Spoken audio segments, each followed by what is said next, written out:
Now take the other extreme. You're very successful.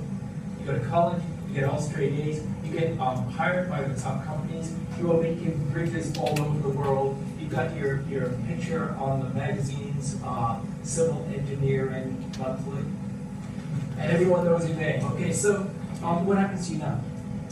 I get paid. Okay, do you get paid a lot? Yes. In fact, the sky's the limit. You can make enormous amounts of money. And in fact, in the laissez-faire economy, taxes are very low. Now, you're still going to have some taxes. Don't think that just because it's laissez-faire, you have no taxes at all. You still have some taxes. But what are the taxes for? The taxes are just making sure that people are safe and that what you own, you get to own or you take it from. So you got to have basic police. You got to have basic military. But other than that, all right, you're free to keep almost all of your money. Do you have anyone that maybe, let's say, Jessica, you want to be like, you want to manufacture stuff. You want to manufacture toys. You want to have a big toy business. And let's say the toys that you make are really popular. You could become a multi-millionaire, and then you're really not going to touch much of that money, and you're very small way.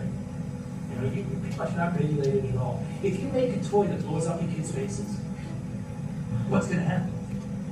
Well, in today's society, they can sue you, you're going to lose all of your money, yada yada, and they have all of these rules about what kind of toys you can make. But in the laissez-faire society, they don't have any rules about that. So, what happens if you make a toy that blows up in kids' faces? Is anyone else going to buy those toys? No. And so, what happens is, instead of the government telling you what you can make and what you can't make, the market tells you what you can make and what you can't make by either buying your product or selling your product. If you make a good product, you're going to make tons and tons of money. If you make a product that blows up in kids' faces or a crappy product, you're going to make nothing. And it's not the government that tells you this, it's the market that tells you this. That's a laissez-faire economy. We're still going to get good products. It's not the government that's going to be telling us that we get good products. It's by people buying and selling these products. It's going to tell us whether we get good products. You get to choose what you want to be when you grow up. You have ultimate choices. But if you suck at it, you're going to have to quickly find a new job because there's no government coming in to help you out. If you're really good at it, the sky is the limit. In a laissez-faire economy, what's the gap between rich and poor like? Very large, because there's no government coming in to redistribute the resources. So you're going to have a lot of some really rich people and some really poor people. Any questions about what this may look like? Let's now go. Yeah, go ahead. So what would be an example of a country that has a laissez-faire? Okay, so I want you to think way back to your U.S. history class that you took last year. Can you think of a moment in American history where pretty much we were right there? The government really, other than very small amounts, really did not get involved much in the economy. Clara, do you remember? Well, like all the security stuff came after the market crash. Okay, so the 1920s is a fairly good example. There's an even better example. The Industrial Revolution, like the 1890s. You guys ever learned about like the rise of like the Gilded Age, the robber barons, the captains of industry, all of those guys? You get guys like Carnegie and Rockefeller that are just making huge amounts of money. And what are they doing to the workers? Yeah, they're crapping on them. The workers have got nothing going on. And so, yeah, that would be an example of an economy that's a laissez-faire economy. Some people think that's not a bad thing. Other people are really upset by it. Well, right, it's good to be, in this economy, it's good to be rich.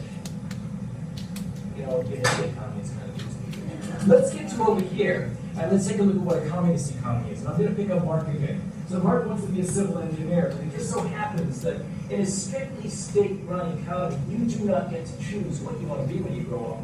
They'll probably give you all of these tests in high school to figure out what you're good at. And it just so happens that you're not very good at civil engineering. You're good at biology. And since the state controls the economy, the state's going to decide you're best as a doctor, not as an engineer. I don't care whether you like it or not. That's what the tests say you're good at. And so that's where we're going to get the biggest bang out of the buck from you. So you're going to go through medical school whether you like it or not. You can become a doctor whether you like it or not. And they have just chosen your life course for you because the state completely controls the economy, including what jobs people do. All right, let's continue. Let's say Paula now takes the same kind of test that you've been taking, and she is been told that she's in a factory and she has to make overhead pens because the economy needs overhead pens. Okay, now when you're a factory, they will literally tell you that you have to only make black overhead pens. You don't even get to decide what kind of overhead pens you make.